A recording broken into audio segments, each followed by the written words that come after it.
ओंकारचा समोर राजेश चव्हाण. त्या राजेशचा फलंदाजीचा आपण विचार केला तर एक मोठं नाव टेनिस क्रिकेट मधलं पोळजे संघाची ओळख, पोळजे संघाचं बॅकवर्ड स्ट्राईक मध्ये. हा चेंडू डिफेन्सिव्ह फटका खेळतोय, सन्मान देण्याचा प्रयत्न केला परंतु पहिला चेंडू फेकण्यामध्ये निर्धाव फेकण्यामध्ये यश मिळते गोलंदाज ओंकारला आणि पहिला चेंडू निर्धाव फेकला जातोय. निर्धाव चेंडूच्या बरोबरीनं धावफलकावरती आपण विचार केला तर 0 धावा आहेत. पहिला चेंडूचा खेळ संपल्यानंतर बिनबाद 0. एक सावध सुरुवात आहे ती पोळजे संघाची, त्याचबरोबर तांबारी संघाची. कोणताही संघ चूक करणं अपेक्षित करत नाहीये यावेळेला या मैदानावरती. शांत आणि सावध सुरुवात आहे दोन्ही संघांची. ओंकारचा हा चेंडू डिफेन्सिव्ह फटका फलंदाजाच्या बॅटचे घेऊन जातो यष्टीरक्षकाच्या दिशेनं. क्षेत्ररक्षक रुपेश चेंडू उचलतोय, फेकतोय. तत्पूर्वी दुसरा चेंडू निर्धाव या षटकातला, या सत्रातला आपल्याला पाहायला मिळतं. अतिशय चांगली सुरुवात आहे तांबारी संघाची. गावदेवी तांबारी संघाचा आपण विचार केला तर या परिसरातलाच संघ आहे, जवळपास होमग्राउंड म्हणायला हरकत नाही. परंतु विचार केला पोळजे संघ, तर पोळजे संघ इथे पावडा संघ म्हणून उपस्थित आणि सुपर 8च्या फेरीमध्ये लढतोय. अस्तित्वाची लढाई राजेशच्या बॅटची यष्टीरक्षक चेंडू खाली. तिसऱ्या चेंडूचा खेळ संपला. पहिला आदरा, फलंदाज बाद.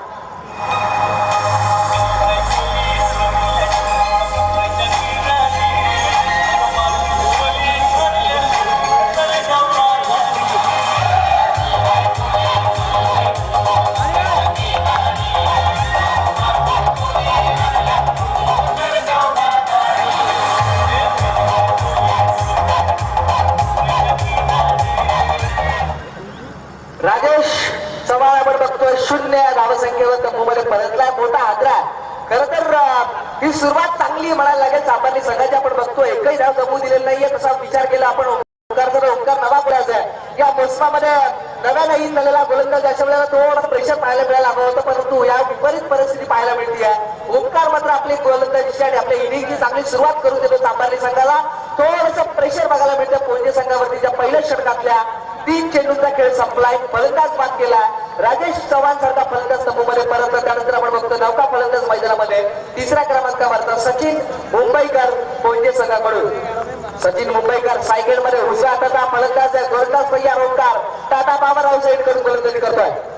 हा चेंडू सचिनने अक्रॉस लाईन खेळण्याचा प्रयत्न केला. यष्टीरक्षक चेंडू अडवतोय. पंचांकडे जोरदार अपील, परंतु अपिलामध्ये आत्मविश्वासाची कमी हेरली गेली. अपील फार कमी वेळ केलं गेलं आणि या कारणामुळे आपण बघतोय का निर्धाव चेंडूची सांगता होती आहे. या निर्धाव चेंडूच्या सांगतेनंतर धावफलक स्थिरावलाय ते 0 या धावसंख्येवरती. इनिंगला सुरुवात करावी लागेल सिंगल डबलच्या साह्याने किंवा एखादा मोठा फटका मारून.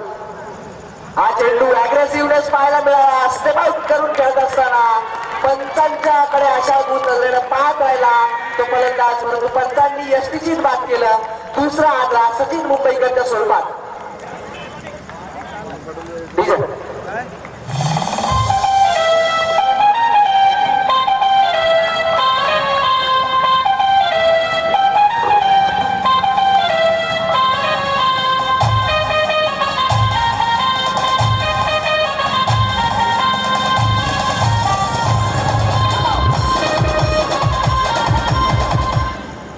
भूषण बारंगी आपण बघतोय जबरदस्त आयोजन. यावेळेला वेगळा प्रयत्न.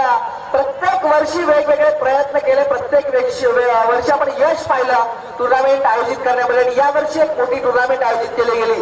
ग्रामीण 32 संघांना घेऊन सुपर 8 ची लढत सुरू आहे. परंतु कालच्या दिवसामध्ये रायगड ओपनचे आपल्याला सामने पाहायला मिळाले. एकूण 8 संघांना इथे प्राधान्य दिलं गेलं. त्यापैकी 2 संघ विजेता आणि उपविजेता म्हणून इथे निवडले गेले. गोलंदाज तयार ओंकार चांगली सुरुवात करून देतो. 5 चेंडू फेकले, 2 सफलता मिळवल्यात. तर 5ही चेंडूंवरती एकही धाव दिलेली नाही. असा सुरक्षित आणि सावध सुरुवात करून देणारा गोलंदाज ओंकार तयार. शेवटचा चेंडू जर का निर्धाव फेकला तर तांबार्ली संघाच्या हौसले बुलंद असणार. हा चेंडू हलक्या हाताने खेळला.